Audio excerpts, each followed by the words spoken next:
मैं अब दरख्वास्त करूंगा इस महफिल के मेहमान खुसूसी member of ruling family chief guest Sheikh Sultan bin Abdullah Al Qasimi to please come on stage and grace the occasion. और साथ में अबू आसिम साहब से भी दरख्वास्त है कि वो भी मेहरबानी करके स्टेज पर तशरीफ ले आएं।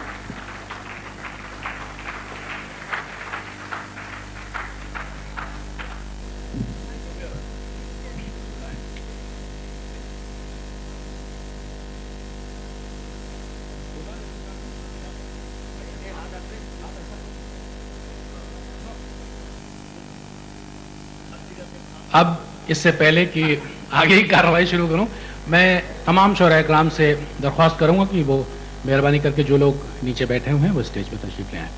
और इसके बाद दरख्वास्त है मेहमान खुसूसी मेंबर ऑफ पार्लियामेंट भारत मोहतरमा फूलन देवी से कि वो चंद अल्फाज कहने की जहमत का वारा करें। मिसेस फूलन देवी। हमारे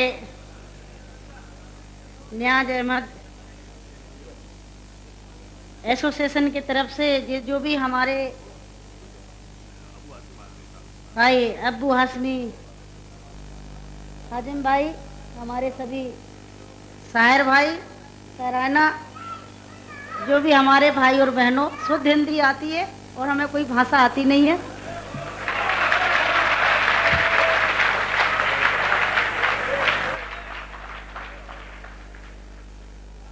जो आज एसोसिएशन की तरफ से मैं बुलाया गया है, मैं भाई अब्बू हाशमी जी को धन्यवाद देती हूँ कि हमें दिल्ली से बुला के इतना बड़ा मान और सम्मान दिया।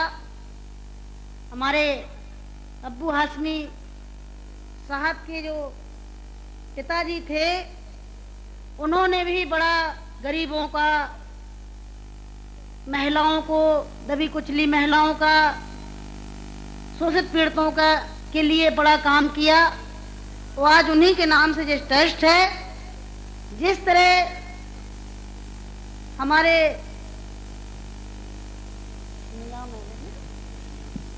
नियाज अहमद जी साहब जी जो दबे कुचलों की सेवा कर रहे थे, हमारे भाई अब्बू हाशमी जी ने जो उनके बेटे हैं, उन्होंने उन्हीं के नाम से एसोसिएशन जी ट्रस्ट बना के और उन्हीं के कदमों में चलने के लिए संकल्प लिया है। और दबे कुचले, वास्तव में दबे कुचले लोगों को, क्योंकि मैं बॉम्बे जाती रहती हूँ, वहाँ से लोग जो भी आते हैं, मैं चिट्ठी लिख देती हूँ, चिट्ठी में जो भी काम होता है, चाहे पैसे का हो, रोते रोते लोग जाते हैं उनके पास और हंसते हुए आते हैं। जिस तरह से भी उनकी कोशिश होती है पूरा करते हैं। और आज जो गुजरात में तूफान में लोग, भूकंप में लोग जो मर गए हैं, उनके लिए बहुत बड़ा प्रयास करके यहाँ पे ये आप सबको बुला के बहुत बड़ा काम किया है। और जो भी उनसे हो सकेगा वो वहां जाके काम करेंगे। मेरे भाई और बहनों, मैं भाई अब्बू जी को, अब्बू हाशमी जी को, जो मेरे भाई है, मैं दिल से धन्यवाद देती हूँ कि हम जैसी महिला को ले आके यहाँ खड़ा कर दिया। और मेरे भाई और बहनों, मेरा भी एक इतिहास है, मैं और तो जान बताऊं ना।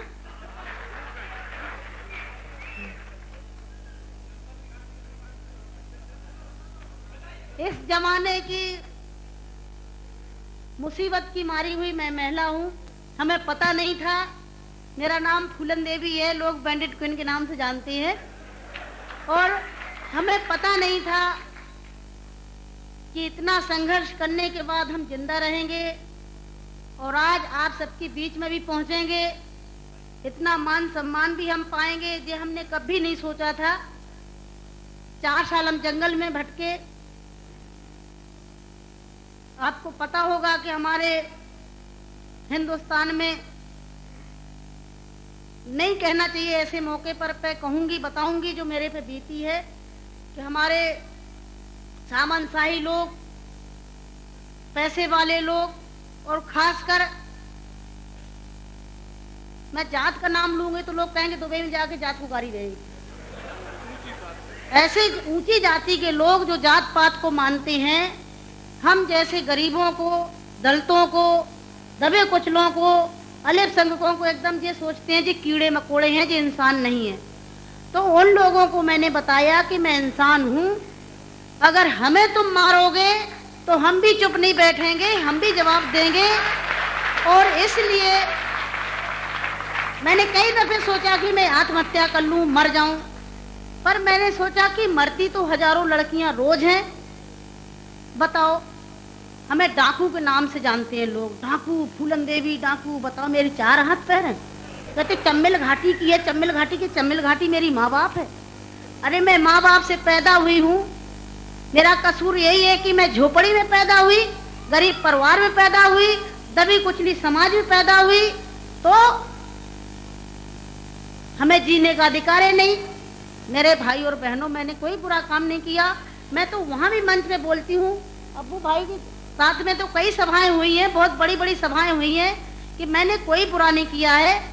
आपने सुना होगा, सुना का आप तो वहीं के सब रहने वाले हैं, कुछ हमारे भाई हैं यहाँ के, है कि एक सीता के कारण इतने बड़े जो रावण का आज तक पुतला फूंकते हैं, उसका यही कसूर था कि खाली एक औरत को उठा ले गया तो आज तक पुतला फूंकते हैं। मैंने क्या बुरा किया? मेरे साथ भी ऐसे रावणों ने अत्याचार किया, मैंने उन रावणों को जवाब दिया। फूलन देवी को डाकू है, डाकू है।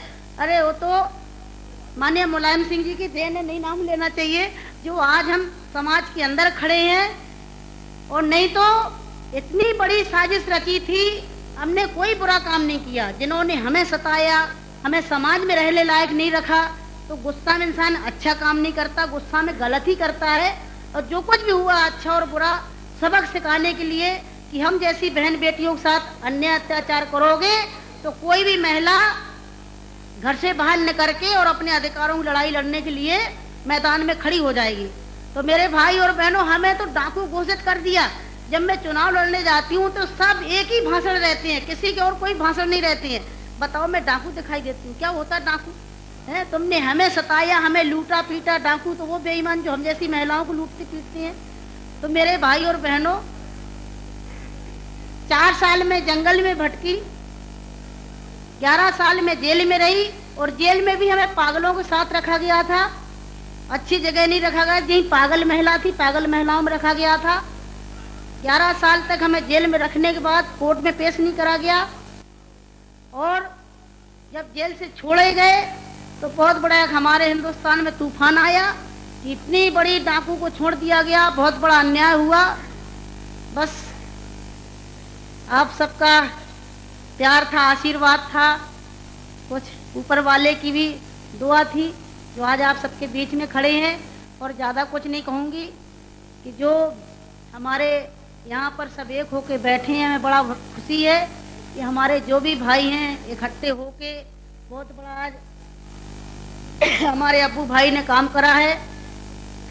और आप सबसे भी विनती करूंगी कि हमारे भाई अब्बू जी का पूरा सहयोग दें, साथ दें, जो और आगे बढ़ सकें और दलितों की, हम जैसी दुखी और गरीबों की, महिलाओं की सेवा कर सकें। आप सबकी ज़रूरत है कि आप सब सहयोग दें, जो हमारे अब्बू भाई आगे बढ़ सकें। तो मेरे भाई और बहनों, आप सबको मैं धन्यवाद देती हूँ, और भाई अब्बू जी को भी धन्यवाद देती हूँ कि यहाँ पर बुलाया, बहुत बड़ा सम्मान दिया।